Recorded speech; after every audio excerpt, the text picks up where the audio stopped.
bioprothèse au Cameroun à propos de 18 cas. Alors, la première prothèse valvulaire biologique a été implantée en 1962 par Dr Ross à Londres. C'était une prothèse qui avait été prélevée sur un patient décédé et la chirurgie avait été faite avec beaucoup de succès. Malheureusement, ce type de prothèse n'était pas possible d'être mis aisément à disposition des chirurgiens. Pour cela, grâce aux études et aux travaux des professeurs Jean-Paul Binet et Alain Carpentier, une mise au point des prothèses biologiques plus faciles à préparer et autorisant une fabrication industrielle avait été faite. Donc la chirurgie valvulaire donc, consiste à remplacer ou à réparer une valve cardiaque endommagée par un processus pathologique qui conduit à un rétrécissement ou à une fuite valvulaire. Ce type de chirurgie est devenu courante et a des bons résultats sur le plan clinique que hémodynamique. Un suivi au long cours est indispensable afin de prévenir et de détecter les complications auxquelles tout porteur de prothèse cardiaque est exposé. Les prothèses valvulaires biologiques sont souvent d'origine animale ou humaine. Elles ont un avantage de ne pas nécessiter un traitement anticoagulant au long cours, mais malheureusement un inconvénient d'une durabilité qui est limitée, allant de 10 à 15 ans. Et leur dégénérescence est d'autant plus rapide que le patient est plus jeune. Ici, nous avons des figures qui nous montrent les différents types de prothèses biologiques. Là, nous avons le type de prothèse biologique appelée stented qui présente une armature, là à l'image radio-opaque, sur laquelle sont fixées les valvules.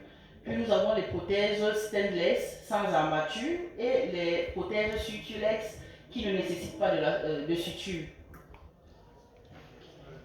Généralement, les indications pour implanter les prothèses valvulaires biologiques sont un âge supérieur à 65 ans selon les lignes directrices et il faut étudier le terrain de chaque patient pour évaluer le risque hémorragique et thromboembolique lié à l'utilisation des anticoagulants oraux au long cours, les conditions socio-économiques du patient, l'état neuropsychique, la pratique des sports dangereux et même le désir de grossesse.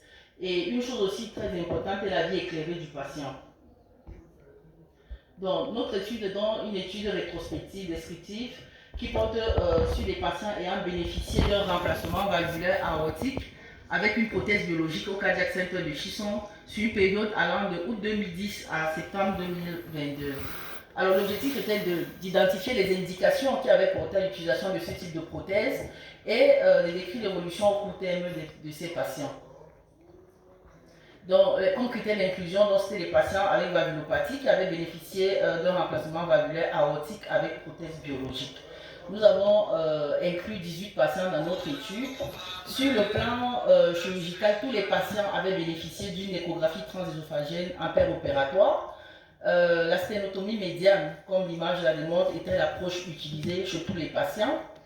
La circulation extracorporelle était établie par la cannulation de la aorte ascendante et de l'oreillette droite ou des deux veines caves en fonction de l'intervention qui était prévue. La protection du myocarde était assurée par l'administration de la solution cardioplégique cristalloïde ou sanguine chaude selon la préférence du chirurgien. L'exposition de la valve aortique était faite par aortotomie supracoronaire et dans les cas où on avait un remplacement mitral, l'exposition de la valve mitrale était faite par atriotomie gauche standard et on maintenait la continuité annulo-ventriculaire quand c'était possible. Donc les résultats.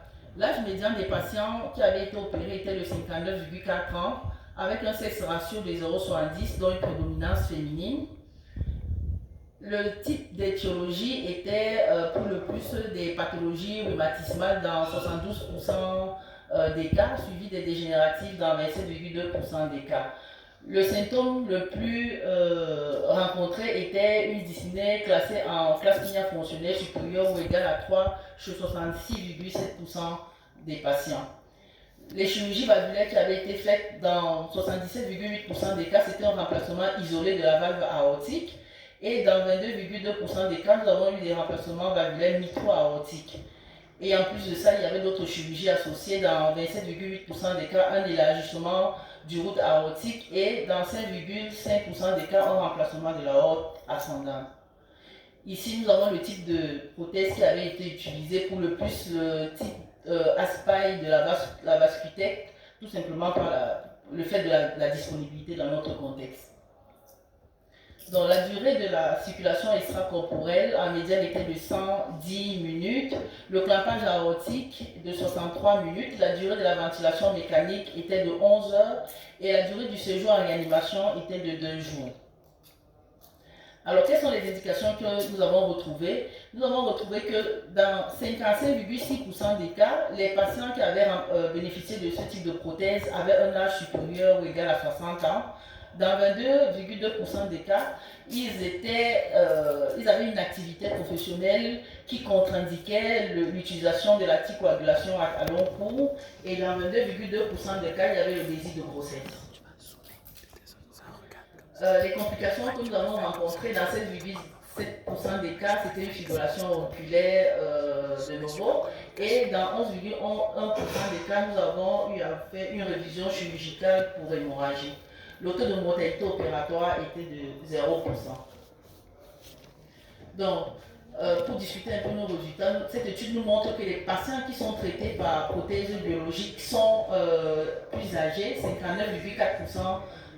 59,4 ans par rapport à ceux qui bénéficient des prothèses mécaniques, toujours dans le même institut. Parce que l'âge moyen des patients qui bénéficient des prothèses mécaniques est de 27,6 ans. L'âge médian est quand même inférieur aux recommandations internationales pour l'implantation des prothèses biologiques parce que les recommandations demandent d'implanter les prothèses après 65 ans et nous avons retrouvé aussi un âge inférieur comparé aux séries occidentales où l'âge des patients opérés variait entre 73 et 81 ans. Mais nous pouvons justifier quand même cette différence par rapport au fait que l'espérance de vie est différente entre l'Afrique subsaharienne et les populations occidentales. Selon l'OMS, par exemple, le Cameroun a une espérance de vie d'environ 62 ans comparé aux Européens qui ont une espérance de vie de 81 ans. Le taux de mortalité 0% est cohérent avec les taux de mortalité des bases de données internationales.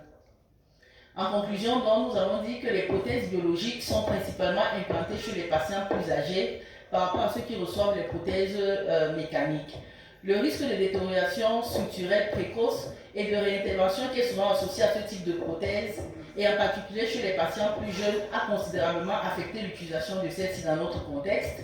Et nous pouvons remarquer que la non-observance thérapeutique aux anticoagulants oraux n'a pas impacté le type de prothèse parce que en 12 ans, peu de prothèses biologiques ont été implantées. Le résultat chirurgical, y compris la mortalité précoce, sont satisfaisants et similaires aux données des pays occidentaux. Merci pour votre attention.